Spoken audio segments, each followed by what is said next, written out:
प्रणाम बाबा जी। मन में एक सवाल है कि बॉडी में आत्मा रहती है या फिर आत्मा में बॉडी रहती है। प्लीज इसका आंसर आप ही दे सकते हैं। बीनू।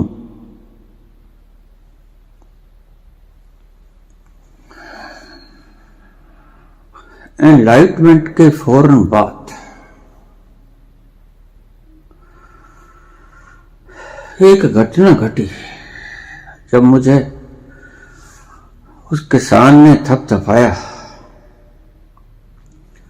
और मैं वापस उस संकरी पटड़ी पे चलने लगा और संकरी पटड़ी से मैं सड़क पे आया, चलने लगा। रात सुनसान गहरी, सड़कें सूनी, सारी दिशाएं शांत। कोई आ नहीं रहा था, कोई जा नहीं रहा था। मैं अकेला और अकेला चला जा रहा था।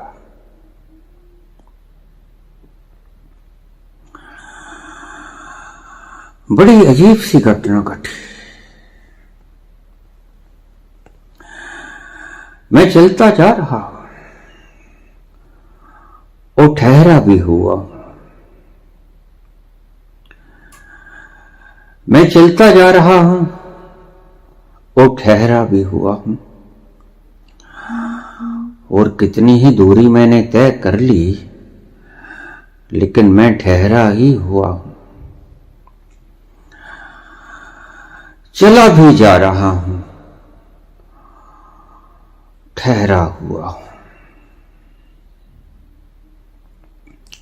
बड़ा आश्चर्य हुआ, ये क्या हो रहा है। मैंने अपनी एनलाइटनमेंट की वीडियो में ये डाला कि उसके बाद मैं बहुत ही चला, लेकिन बिल्कुल नहीं चला। बहुत खाया, लेकिन कुछ नहीं खाया। बहुत बोला, लेकिन कहां बोला। बहुत कुछ किया, लेकिन मैंने कुछ नहीं किया।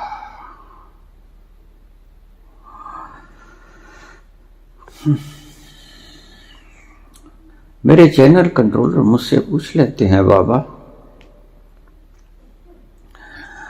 तुम्हारे पास सब कुछ है, ये तस्वीर काली क्यों आई। ये रिंग लाइट आपने क्यों नहीं लगाई। तो मैं उनसे कहता हूं कि बेटा अभी आप नहीं समझोगे।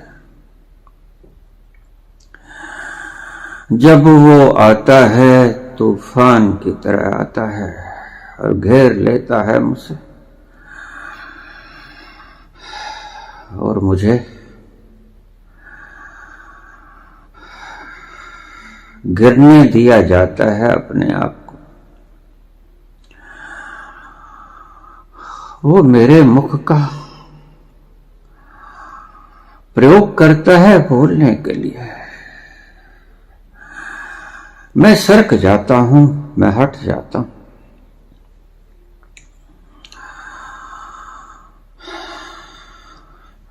बिटिया ने ऑपरेशन ही ऐसा किया है, क्या बताऊं। और फिर ये देखा कि सभी मेरे में चल रहे हैं। जैसे जैसे मैं उठा, सुबह निकला बाजार में, तो मैंने देखा कि मैं ही नहीं चल रहा हूं। ये जितने भी व्यक्ति चल रहे हैं, ये कारें, ये ट्रक, ये बसें, ये पशु, ये पंछी, ये सभी चल रहे हैं, मेरे भीतर चल रहे हैं। मैं ठहरा ही हुआ हूं, मैं नहीं चल रहा। और फिर मुझे समझाया कि मैं ठहरा ही हुआ हूं, इसीलिए ही तो साक्षी रह पाता हूं। अगर आप नानक को सुन रहे हैं, कबीर को सुन रहे हैं, तो आप कबीर को नहीं सुन रहे हैं, भूलते हैं। नानक को नहीं सुन रहे हैं, भूलते हैं। आप मुझे नहीं सुन रहे हैं, भूल है। बोल तो कोई और ही रहा है। आप धन्य भागी हैं जो नानक को नहीं सुन रहे हैं, समग्र सृष्टि के मालिक को सुन रहे हैं। इसलिए एनलाइटेंड पर्सन के पास होना बड़े से बड़ा सौभाग्य माना गया। एनलाइटेंड पर्सन से वार्तालाप करना बड़े से बड़ा सौभाग्य माना गया, उससे सुनना बड़े से बड़ा सौभाग्य माना गया। ये प्रश्न ऐसा पूछा है कि मेरे दिले जान को तूफान की तरह हिला रहा है। मुझे वो याद ताजा होती है जिस घड़ी वो बरसा था और जिस घड़ी में वापस मुड़ा था, और मैं वापस मुड़ के संकरी गली को क्रॉस करके मुख्य सड़क पे आया था। सुनसान था सब कुछ, रोशनाई थी, पूर्णिमा का चंद्रमा अब भी चमक रहा था। धीरे धीरे धीरे धीरे कदमों से मैं चल रहा था। मस्ती इतनी गहरी, शायद गिर जाता तो गिर ही जाता, लेकिन नहीं, उसने गिरने कहां दिया। मैं घर पहुंच गया, जाके सो गया। मुझे रास्ते में कुछ न मिला, कोई न मिला, लेकिन मैं घर पहुंच गया। कहां पहुंचा? घर तो कोई और ही पहुंच गया। आज सिंहासन पलट गया था, सिंहासन उलट गया था। कल तक मैं मालिक था, आज मैं मालिक ना रहा, या यूं कहिए कि आज मैं बड़ा मालिक हो गया। मैं समग्र सृष्टि का मालिक हो गया। समग्र सृष्टि, ये चांद, ये तारे, ये समुद्र, ये आकाश, ये ध्रुव, ये सब कुछ, ये गैलेक्सीज,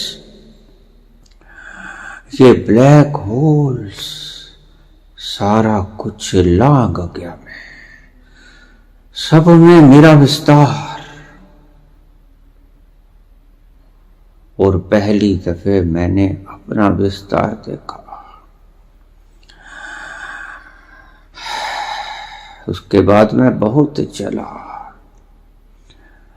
लेकिन मैं नहीं चला। मुझे लोग पूछ लेते हैं, बाबा आप ये कुछ बोलते हो या कुछ बरसता है आपके ऊपर? तुमने ठीक पहचाना। यह बरसता है, वो बरसता है, वो बरसता है, वो बरसता। मैं कभी कुछ नहीं बोला, वो बोला जो बोला। मेरे कंट्रोलर मुझे कहते हैं, चैनल कंट्रोल के बाबा, ये मूंछ छोटी बड़ी ठीक करवा लो, ये टोपी इधर उधर हो गई, ये दाढ़ी ये ठीक करवा लो। मैं कहता हूं कि जब वो आता है, कहां वक्त देता है। मैं जैसे बैठा हूं वैसे ही बोलने लग जाता है। एक प्रेमी का मुझे फोन आया, बाबा आप यूं लेट के क्यों बोलते हो? मैं उन्हें क्या बताऊं कि वो जब उतरा मैं लेटा हुआ था। उसने बोलना शुरू कर दिया। वो कभी किसी का इंतजार नहीं करता।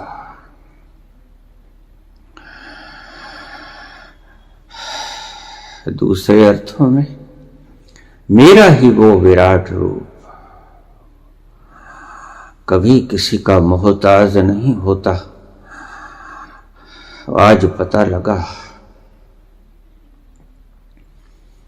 मैं जिसको गुलामों की तरह हुक्म देता था कि ऐसे कर दे, ऐसा कर दे, वो गुलाम नहीं मालिक है। आज वो ऐसा करवा रहा है जैसा चाहता है। सच्चा साहब दिल ना तमा है। उसके भीतर जरा भी लोभ लालच नहीं है, क्योंकि वो सच्चा मालिक है। सच्चा साहब दिल ना तमा है। मैं अपने आप को मालिक समझता था, खंड खंड टूट गया, जरा जीर्ण हो गया। सिंहासन तख्त पलट दिया गया।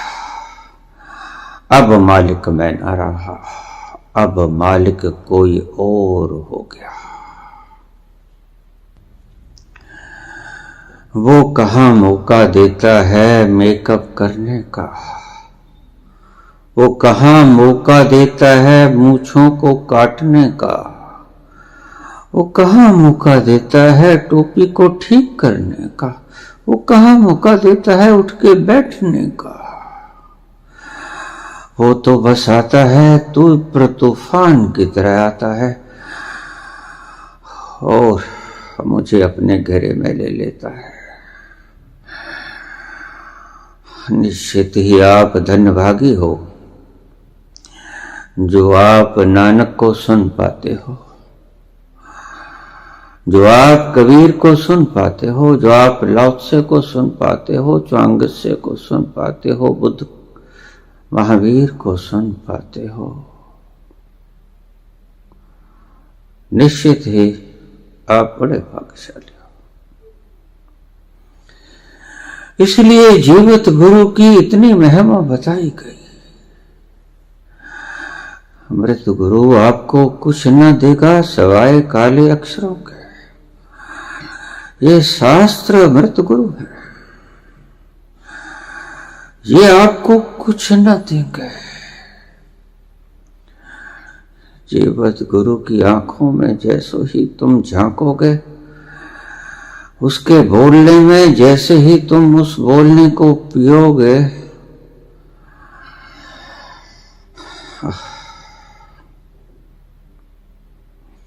आपको कुछ और दिखाई पड़ेगा।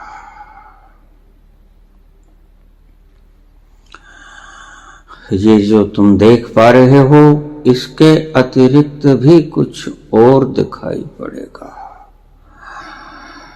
वो बोलता है, वो ही बोलता है।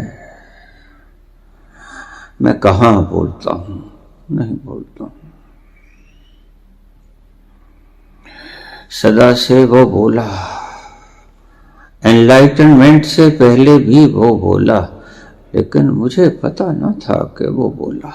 मैं समझता था कि मैं बोला। कहाँ बोला? नहीं बोला। वो बोला, मैंने भ्रम पाला कि मैं बोला। आज भी मैं बोल रहा हूं, लेकिन भ्रम नहीं है कि मैं बोल रहा हूं, मैं बोल रहा हूं। कृष्ण कहते हैं कि हे अर्जुन, हाथियों में मैं ऐरावत हाथी हूं।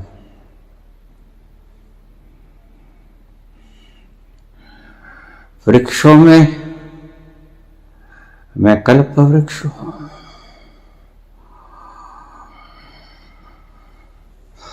मैं ये हूं, मैं वो हूं, मैं वो हूं, मैं वो हूं। मुझे उस दिन पता चला कि ये भी मेरे भीतर चल रहा है, ये पंछी मेरे भीतर उड़ रहे हैं, ये ट्रैफिक, ये बसें, ये कारें, ये ट्रक सब मेरे भीतर चल रहे हैं और मैं अपने विस्तार में अटल खड़ा।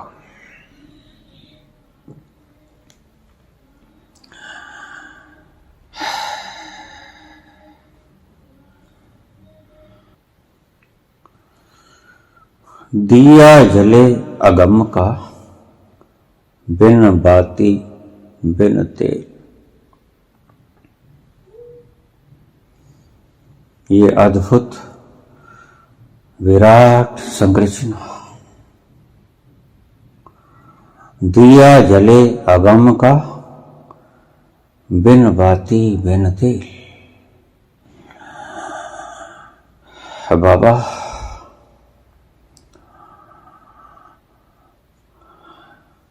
आत्मा शरीर के भीतर है या शरीर आत्मा के भीतर है?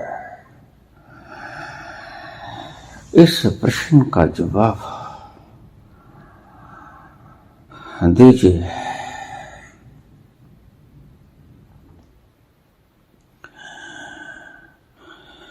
सुंदर प्रश्न है,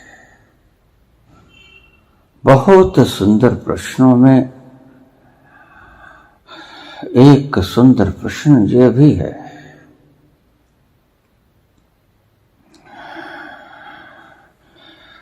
पहली बात, आत्मा और परमात्मा दो नहीं है।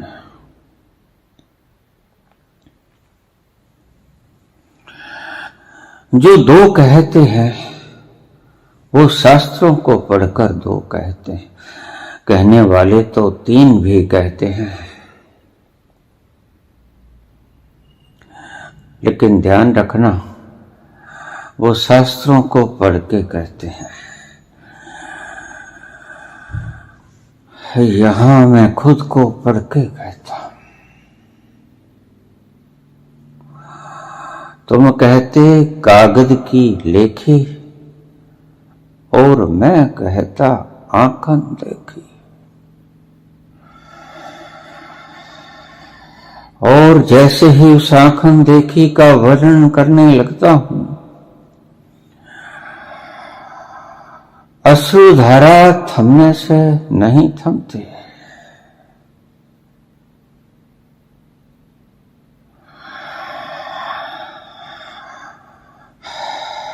मैं अक्सर ईश्वर से कह देता हूं, अपने ही विराट स्वरूप से कह देता हूं कि दुनिया ये इतनी दुखी क्यों? ये विराट फैलाव एक का ही फैलाव है। ये इल्यूजन मिटा ही क्यों नहीं देते प्रभु?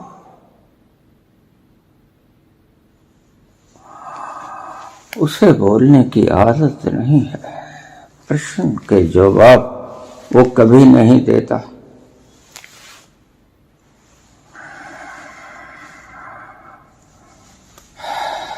जिस दिन तुम उस तल पे पहुंच जाओगे, सभी प्रश्न गिर जाएंगे। ये कोई हैरानी की बात थोड़े है। इतने विराट के आगे भी प्रश्न न गिरे तो फिर कब गिरेंगे? गिर ही जाएंगे। आत्मा ही परमात्मा है, आत्मा परमात्मा का अंश है, जैसे बूंद और सागर। बूंद का केमिकल फॉर्मुलेशन H2O, ओशन का केमिकल फॉर्मुलेशन रासायनिक संरचना H2O। आत्मा परमात्मा दो नहीं है। इसलिए कबीर कहते हैं बूंद समानी समुद्र में।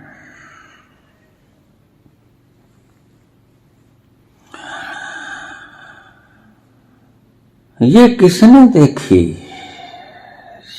समुद्र समानी बूंद में, ये हमने देखी।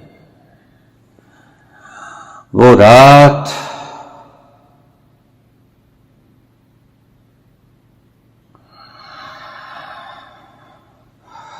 वो पूर्णिमा की रात समुद्र बूंद में गिर गया।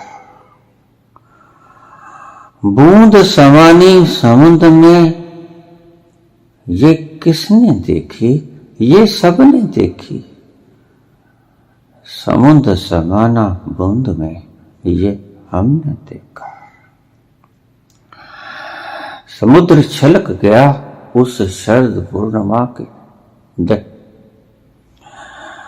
गिर गया ऊपर। आत्मा परमात्मा दो नहीं है, बस इल्यूजन है, भ्रम है। जैसे साधक को भ्रम होता है कि मैं करता हूं, और इस भ्रम को ही तो मिटना होता है, और ज्यादा कुछ करने को नहीं है तुम्हें, बस ये भ्रम मिट जाए। मिटेगा, मिटेगा, ईश्वर कृपा से मिटेगा। तुलसीदास ने लिखा है, सो जानहूं जिस देहु जनाई,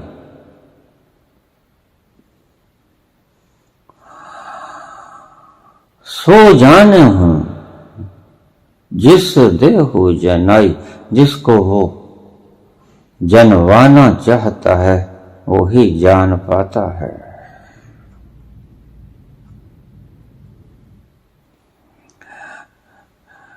सो जानहूं जिस देहु जनाई, तिस जानहु तिस ही हो जाए। उसको जानते ही वह ही हो जाता है। उपनिषद का ये शब्द है। उसको जानते ही तुम वो ही हो जाते हो।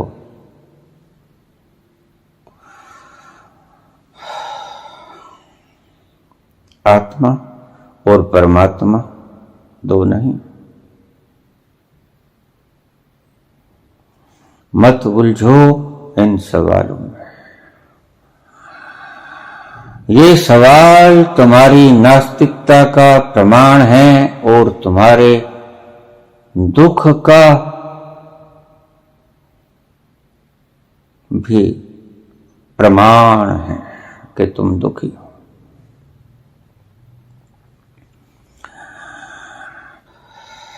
एक मेरी डेफिनेशन नोट कर लेना। मन जितने सवाल उठाएगा उतने प्रमाण में तुम दुखी होगे। अगर तुम्हारा मन कोई सवाल नहीं उठाता तो उसी प्रमाण में तुम दुखी भी बिल्कुल नहीं होते। इसलिए मैं कहता हूं उस तल पर चले जाओ जिस तल पर वाजे नाद अनेक असंख्य, वहां सब प्रश्न मिट जाते हैं। जिस घड़ी उस परम सारंगी को सुनकर, उस वीणा के साजों को सुनकर तुम मंत्र मुग्ध हुए से चुप हो जाओगे। मन उन लहरों में विलीन हो जाएगा। मन उस उपवन की सुगंध में सुवासित होकर शांत हो जाएगा। उस आनंद का पारावार कभी नहीं होगा। न कहने में सुनना आता है, न सोचने में सोचना आता है।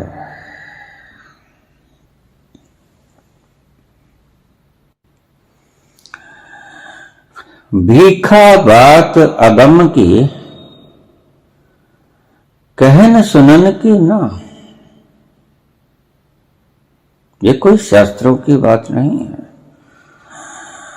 जो कह दी जाए और जो सुन ली जाए, तुम भी मत समझना कि तुम जो सुन रहे हो वो सही सुन रहे हो। मत समझना, ये मूर्खता होगी। तुम सदा सुनने को आतुर रहते हो, लेकिन तुम्हें पता नहीं है कि तुम सिर्फ शब्द सुन के चले जाते हो। कहाँ सुन पाते हो? उस आनंद की खनकती हुई मधुर आवाज को। तुम इंफॉर्मेशंस जुटा के चले जाते हो, किसी के पास भी जाओ, सिर्फ सूचनाएं। नॉलेज तो एक दिन ही आएगी, और जिस दिन नॉलेज आएगी उस दिन सूचनाएं गिर जाएंगे। सूचनाएं ज्यादा हैं तो प्रश्न भी ज्यादा हैं। सूचनाएं कम है तो प्रश्न भी कम है। सूचनाएं बिल्कुल नहीं तो प्रश्न भी बिल्कुल नहीं।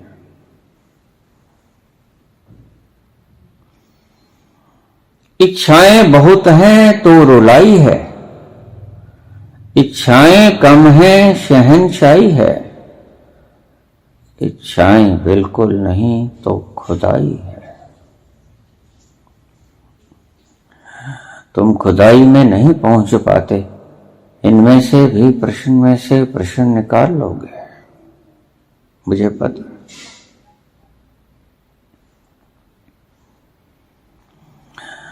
तुम कहते कागज की लेखी और मैं कहता आंखन देखी। तुम धन्य भागी समझना अगर तुम किसी प्रबुद्ध पुरुष के पास बैठ के उसे सुन लो, पास बैठ के उसे छू लो, पास बैठ के उसकी सुगंधी को पी लो, उस अमृत के तत्व को पी लो। इसलिए आचार्य के पास बैठे हो ना, भगवान कृष्ण ने एक उपहार बताया। आचार्योपासनम शौचम स्थैर्यम आत्मनिग्रह अमानित्वम दंभित्वम हिंसा क्षांतिरार्जवम। आचार्यो उपासनम, आचार्य के पास बैठ जाओ। और आचार्य कौन? ये कागजों की डिग्रियां लेने वाले आचार्य नहीं होते। आचार्य की डिग्रियां किसी विश्वविद्यालयों से नहीं मिलती। फाड़ देना इन डिग्रियों को, क्योंकि ये बोझ हैं। तुम माने बैठे हो कि हम आचार्य हो गए, रहे मूर्ख के मूर्ख। काग पढ़ायो पिंजरो, पढ़ गया चारों वेद, समझाए समझा नहीं, रहो ढेढ़ को ढेढ़। आचार्यों की डिग्री कागजों की लेकर आपको भ्रम पैदा होता है कि हम आचार्य हो गए। ये भ्रम तुम्हारे लिए ही घातक है, क्योंकि तुम आगे ना बढ़ पाओगे। आचार्य से आगे उपाधि क्या होती है? बस ले ली आचार्य की उपाधि, उत्तीर्ण हो गए, इस कागज को घर लेके आ जाओ। लेकिन कृष्ण आचार्यो उपासनम शौचम, इस आचार्य के लिए नहीं बोल रहे जो डिग्री तुम्हें कागज की विश्वविद्यालय देते हैं। वो किसी और आचार्य की बात करते हैं। वो उस आचार्य की बात करते हैं जिनके भीतर वह झंझावात तूफान की तरह उतरा और उतरता ही चला गया। उसके रोए रोए को उसने झंकृत कर दिया और वो फैल गया समस्त विश्व में मैं की तरह। इसलिए कृष्ण कहते हैं कि मैं ही हूं। मैं यज्ञों में मैं हूं, हाथियों में मैं हूं, घोड़ों में मैं हूं, वनस्पतियों में मैं हूं, देवताओं में मैं इंद्र हूं। मैं हूं।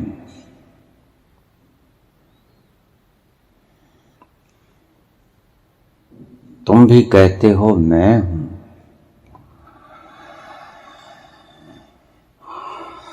भाषा दोनों की समान है,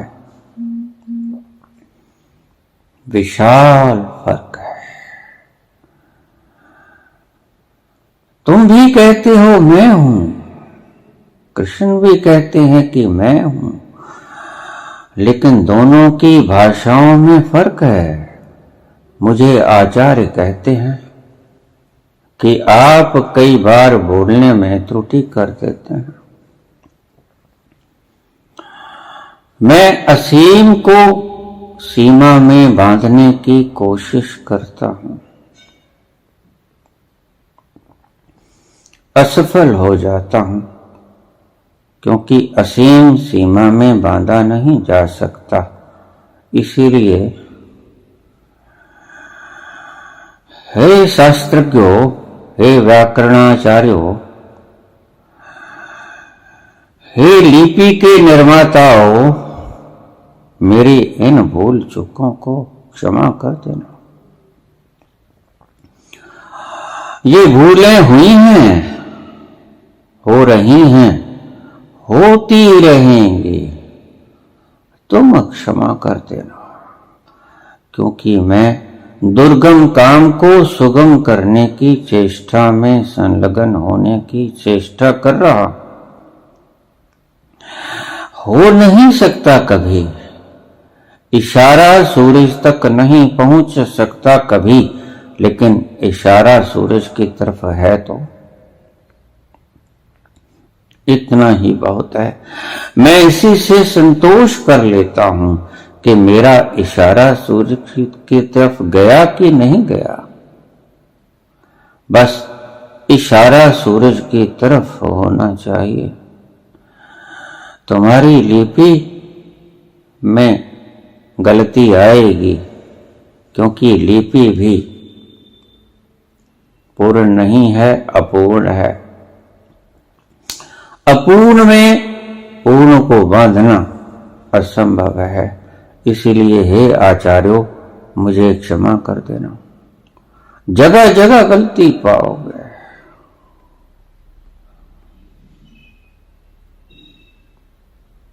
गलतियां ढूंढने की चेष्टा मत करना। चेष्टा ही मत करना। तुम इन शब्दों को सुनने की चेष्टा ही मत करना। जरा शब्दों के पीछे झांकने की चेष्टा करना कि ये कौन बोल रहा है, तो तुम्हारा मसला हल हो गया। तुम मत झांकना शब्दों की तरफ, तुम झांकना शब्दों के पीछे कौन बोल रहा है।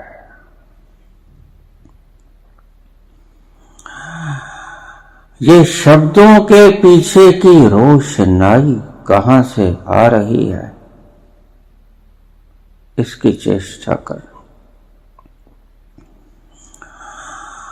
आत्मा और परमात्मा, आत्मा शरीर में है या शरीर आत्मा में है,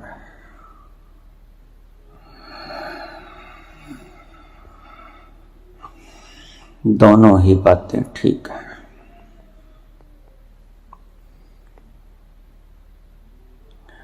शरीर आत्मा में है, क्योंकि आत्मा परमात्मा है। मैंने कहा इल्यूजन है, इस इल्यूजन को मिटाओ पहले। आत्मा ही परमात्मा है। वैज्ञानिक ढंग से भी मैंने समझाया कि formulation is the same H2O, बूंद की भी समुद्र की भी। इसलिए ये पूछो कि परमात्मा में मैं हूं कि मुझ में परमात्मा है, आत्मा में मैं हूं कि मुझ में आत्मा है, ये एक ही प्रश्न है। तुम में भी परमात्मा है, तुम में भी, शरीर में भी आत्मा है और आत्मा में भी शरीर है, क्योंकि आत्मा परमात्मा है। तुम्हारे भीतर अगर परमात्मा न होता तो तुम बोल ना पाते, चल ना पाते। अगर तुम्हारे भीतर परमात्मा न होता और अगर बाहर परमात्मा न होता तो ये जीवन न होता, क्योंकि परमात्मा एनर्जी है। ये पेड़ ना होते, ये मनुष्य ना होते, ये पंछी ना होते, ये पानी ना होता, ना धरती होती, ना आसमान होता, ना चांद तारे सूरज होते। आत्मा में तुम भी हो, तुम्हारे में आत्मा भी है। यह प्रश्न का जवाब तुम एक पहलू से मांगते हो जो दिया नहीं जा सकता।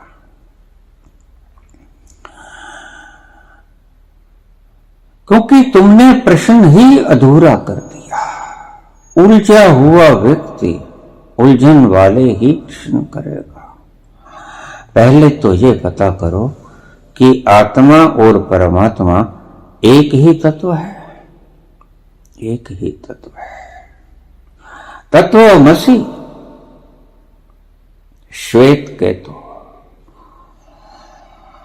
अहम ब्रह्मस्मि, ब्रह्मा भी वही तत्व है, ब्रह्म भी वही तत्व है। मंसूर ने कहा खालक खलक, खलक में खालक। अब क्या कहोगे? मंसूर ने आपका जवाब दे दिया। खालक खलक, खलक में खालक,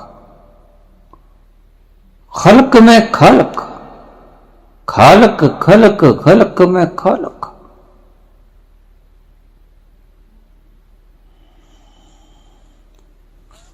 अहम ब्रह्मस्मि, तत्वमसि, एको अहम द्वितीयो नास्ति, दूसरा कोई नहीं, एक मैं ही हूं। भगवान कृष्ण कहते हैं अनन्याश्चिंतो माम ये जनः पर्युपास्ते तेषां नित्याभियुक्ता नाम योगक्षेमं वहाम्यहम्। अनन्य भाव से जो व्यक्ति मेरा ही स्मरण करता है, मुझ में ही स्थिर रहता है, मैं उसकी सभी जरूरतों को पूरी करने का जिम्मा उठा लेता हूं, मैं उठा लेता हूं। क्या कहते हैं भगवान कृष्ण?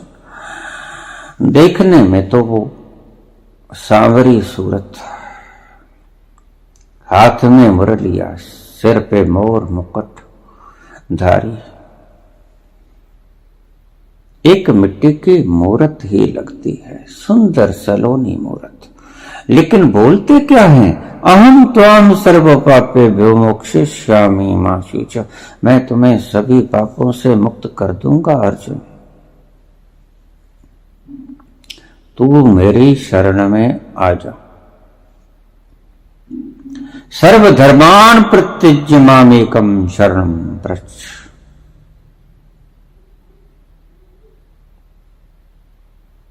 मैं तुझे पापों से मुक्त कर दूंगा, सभी छोड़ के मेरी शरण में आ जा।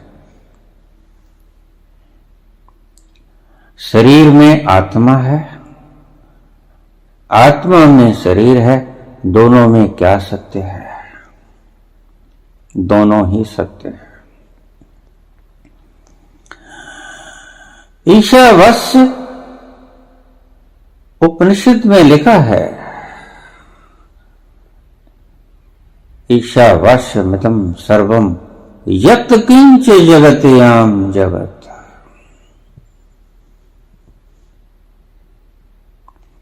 तेन तक्तेन भुंजितः मा गृधः कस्य विद्धनम्। ईश्वर मैं भगवान कृष्ण के शब्दों में जगत के कण कण में व्यापक हूं। ईशावास्यमिदं सर्वं यत् किंच जगत्याम जगत् तेन तक्तेन भुंजितः मा गृधः कस्य विद्धनम्। जिन्होंने भोगा उन्होंने त्यागा। इनका अर्थ कुछ महापुरुष और ढंग से ले लेते हैं, उनका ढंग वो ही जाने। हमारे ढंग से तो जिन्होंने भोगा उन्होंने त्यागा, ऐसा भी नहीं। जिन्होंने भोगा और परम भोगा त्याग घटित हो गया, उन्होंने त्यागा नहीं। इतना भोगा, इतना भोगा, इतना भोगा कि त्याग घटित हो गया, त्यागना नहीं पड़ा।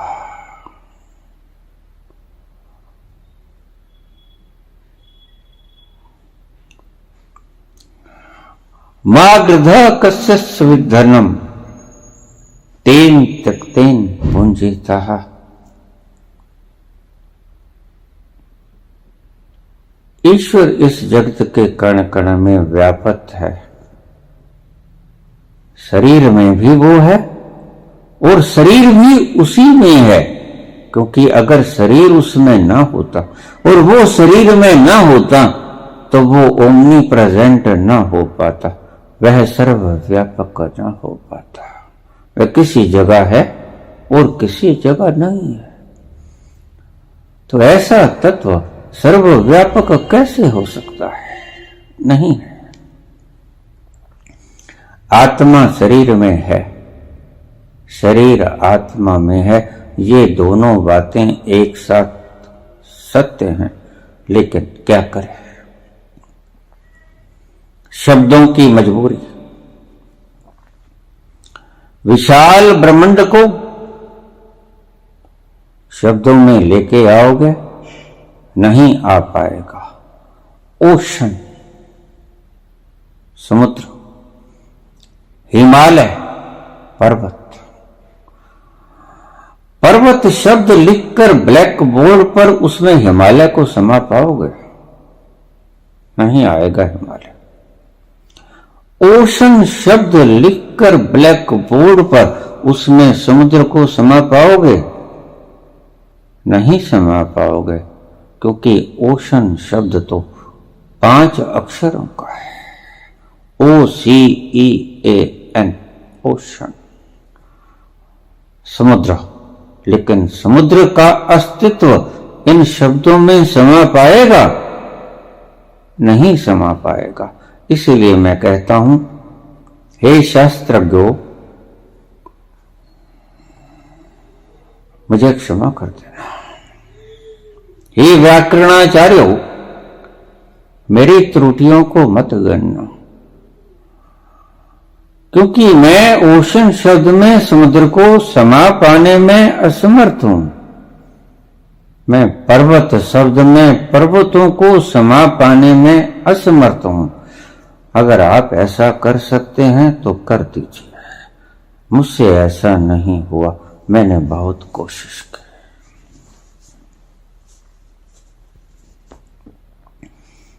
आप अगर ऐसा कर सकते हैं तो कर दीजिए।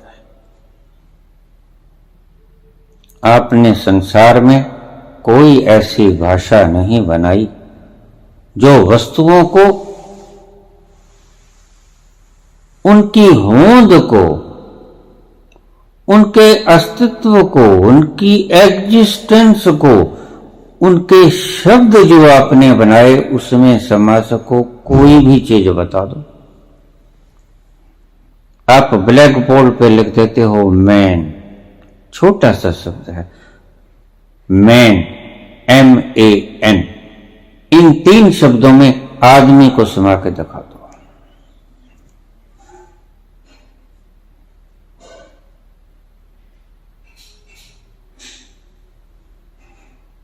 नहीं समझ पाओगे। तुम्हारे शब्द बहुत लाचार है। तुम शब्दों को अपनी खोपड़ी में रमा लेते हो और समझते हो विराट पा लिया। ओशन शब्द ब्लैक बोर्ड पे लिखा, अगर ब्लैक बोर्ड समझ ले कि मेरे में ओशन समा गया, मूर्खता से अतिरिक्त और कुछ न होगा। ऐसे ही तुम्हारी बुद्धि समझती है कि मैं समझ गया।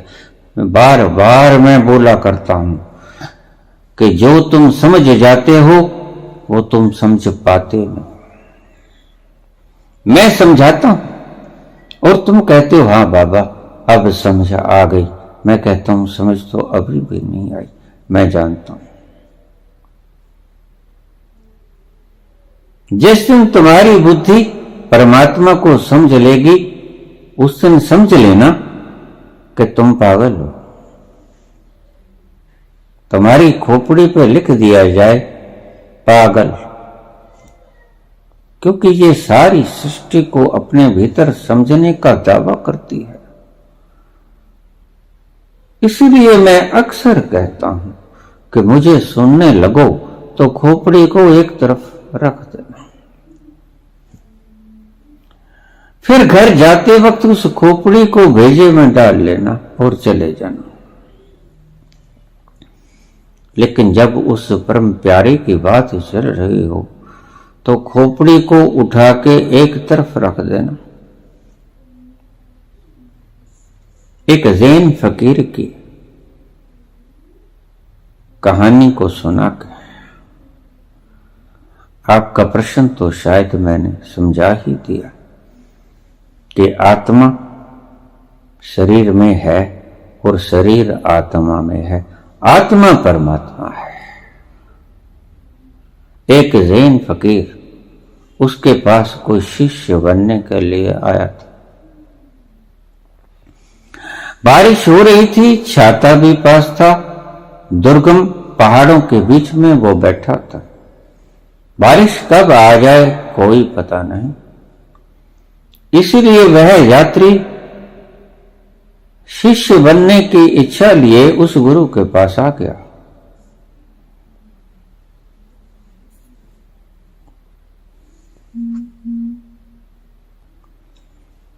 गुरु थोड़े से ऊंचे चबूतरे पे बैठा था, पालथी मारकर सुखासन में। वो शिष्य बनने की ख्वाहिश लिए जो व्यक्ति आया, उसने अपने बूट उतारे, अपनी जुराबें उतारी, अपना बैग वहां रखा, अपनी छतरी वहां रखी, सारा सामान बाहर रखा, चला गया। जाकर गुरु के चरणों में शीश नवा दिया। तो फकीर बोले कि भाई सामान बाहर रख के आओ।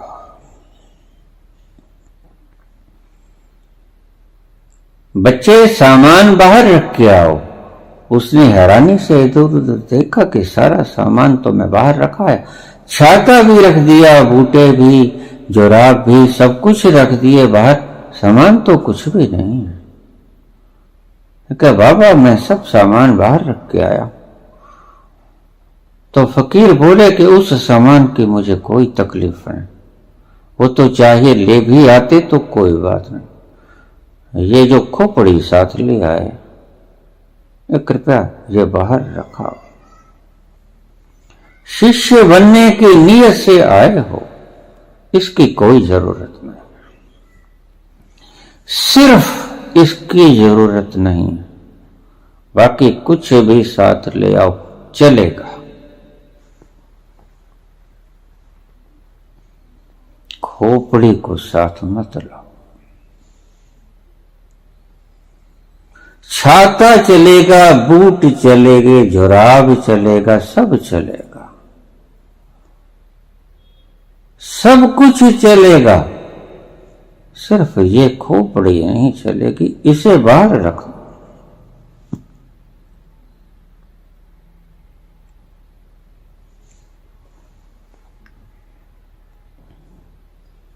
मेरी निगाह में कुछ और ढूंढने वाले, मेरी निगाह में कुछ और ढूंढने वाले, तेरी निगाह में कुछ और ढूंढता हूं मैं। मेरी निगाह में कुछ और ढूंढने वाले, तेरी निगाह में कुछ और ढूंढता हूं मैं। तुम मुझसे समझ चाहते हो, मैं तुझे समझने वाली खोपड़ी को छोड़ने के लिए कहता हूं। मेरी निगाह में कुछ और ढूंढने वाले, तेरी निगाह में कुछ और ढूंढता हूं मैं। धन्यवाद।